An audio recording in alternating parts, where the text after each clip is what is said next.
No need to worry, it's okay. That ain't panic in the city, it's another working day.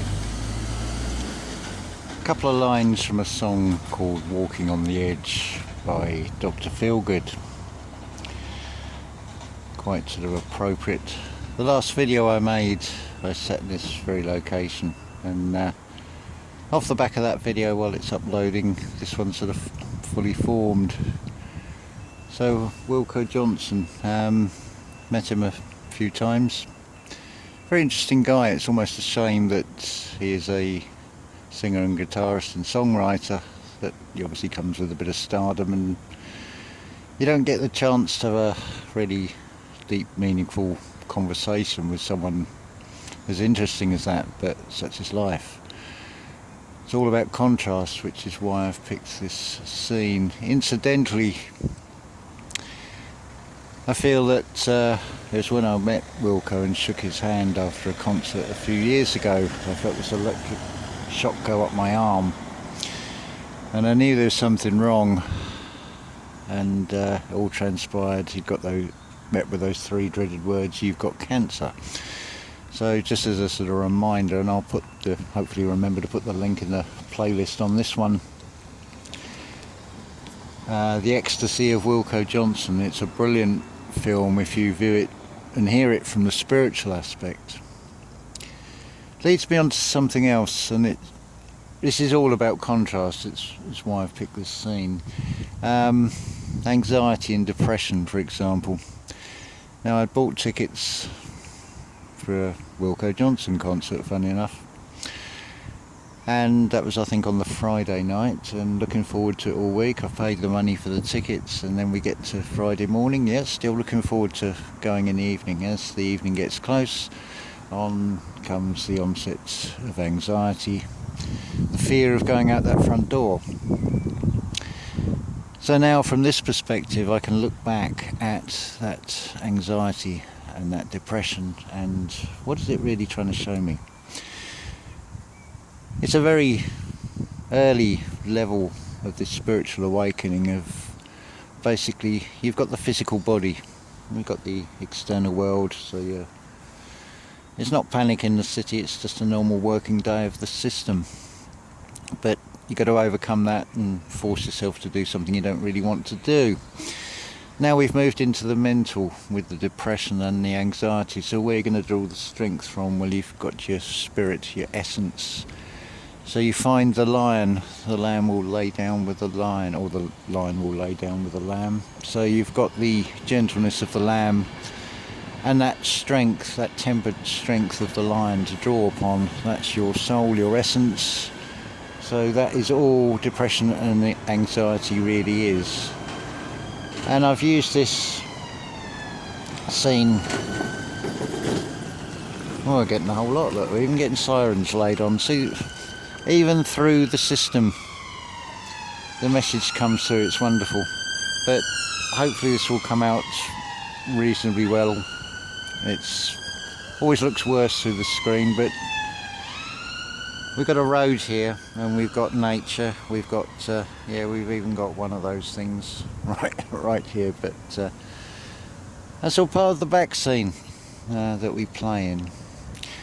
But just hold this picture in your mind that you can see on the screen right now. You've got the road here. So from the left of your screen, bring up that car, that Mini. This time I'm going to go and get in it. I'm going to go on a little drive this time, so to keep it easy, this is another reason why I'm showing this particular scene. So you've got something to use as a backdrop, going on from that, picturing a Mini in your mind's eye, and then trying to see the background. So I'm giving you a background for which you can start with. So you picture yourself getting in the Mini. Now, you could be left-hand drive, it could be right-hand drive, you could be driving down the middle of the road. Entirely up to you on this one. So you can get birdsong, nature. So this is a sort of like a meditation exercise, so we're not going to be worried about those external noises. We have no control, no direct control over those.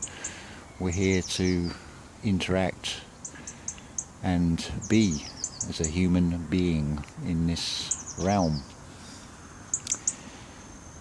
So you're in this Mini, and now you're going down the lane. Maybe get yourself up to what you consider a comfortable speed, third, fourth gear. Just use your imagination on this one. Now, what about that road? Are you seeing it being constructed? Are you constructing it? Is the road already laid out ahead of you? So just, you might want to start creating the background. I don't know, what do you want, a urban architectural landscape, or do you want something more natural? You put in what you want into this. I mean, you can extend on this scene that I'm showing you here. You can go into woodland, any continent you like, whatever you want to picture, you just start putting that picture. But you're in this Mini. Now what I want you to do with your mind, I want you to dissolve that Mini, dissolve the car, so it is just you as a physical being is now travelling along. You're no longer aware of the car.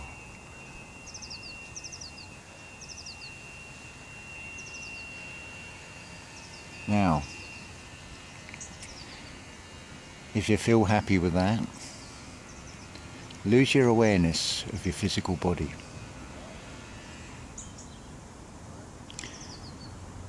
Observe what's rolling out in front of you, what this landscape that you've created, or whatever potential realm, reality that is leading to. Are you actually still creating it, or are those pictures now coming into your mind?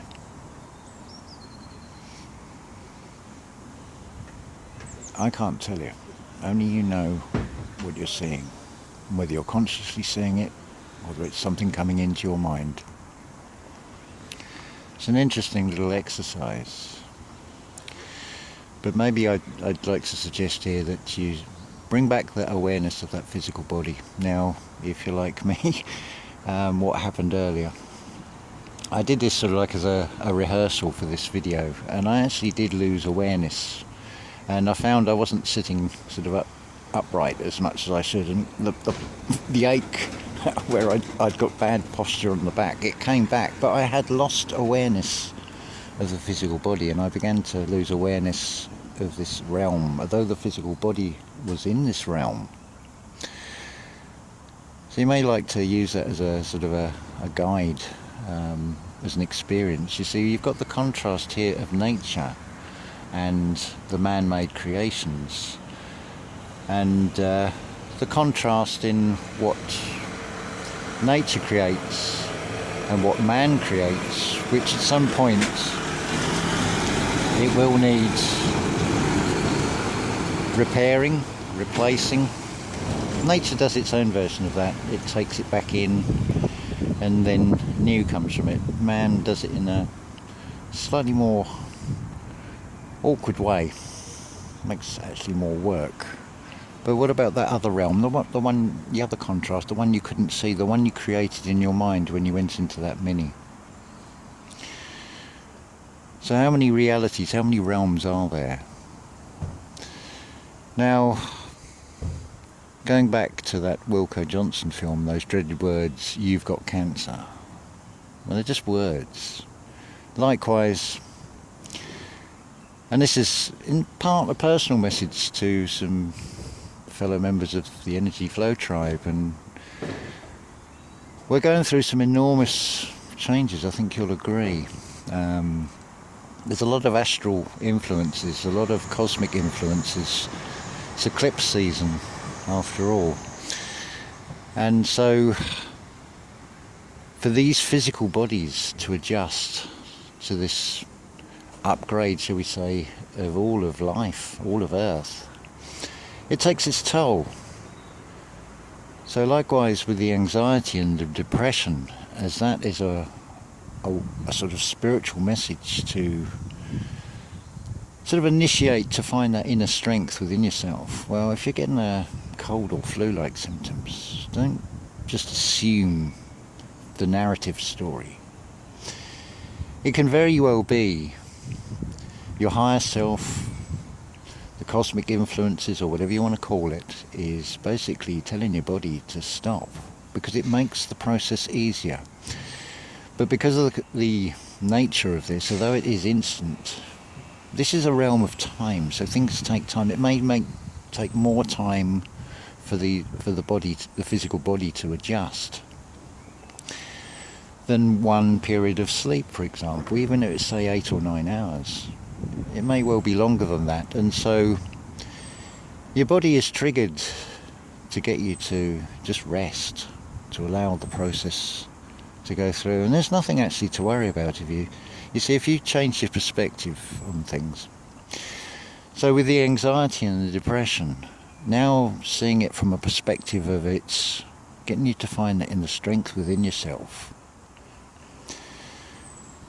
How does that affect how you feel about the depression and the anxiety, for example? Has it actually changed anything about it apart from how you feel about it?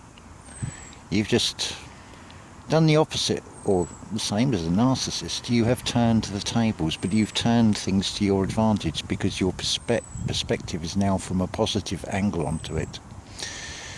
So I hope that will make things a little bit easier to cope with in this reality, and hopefully it makes sense why I've shown what is probably one of the most unlikely, sort of, in some ways uninteresting and yet interesting contrasts of worlds and realms, both seen and unseen.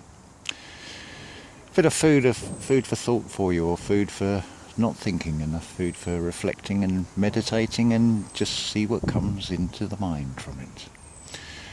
So I wish you all a beautiful, beautiful day, and just remember that what sometimes can appear bad is actually something very good, and it is something you can refer back to, because it's all an experience. And if you can find the positive in whatever the experience is, no matter how negative it is, if you find the positive in it, it does become a strength. Carrying the weight of the world on your shoulders is no longer a burden. It becomes very light. It becomes a pleasure. It becomes something you just want to do. And it's beautiful the way this whole video just came, just by sitting here waiting for the other one to upload, and just basically going into a sort of a meditation. And for a brief while I was not here, and yet here at the same time. Interesting, huh? Ta-ta for now.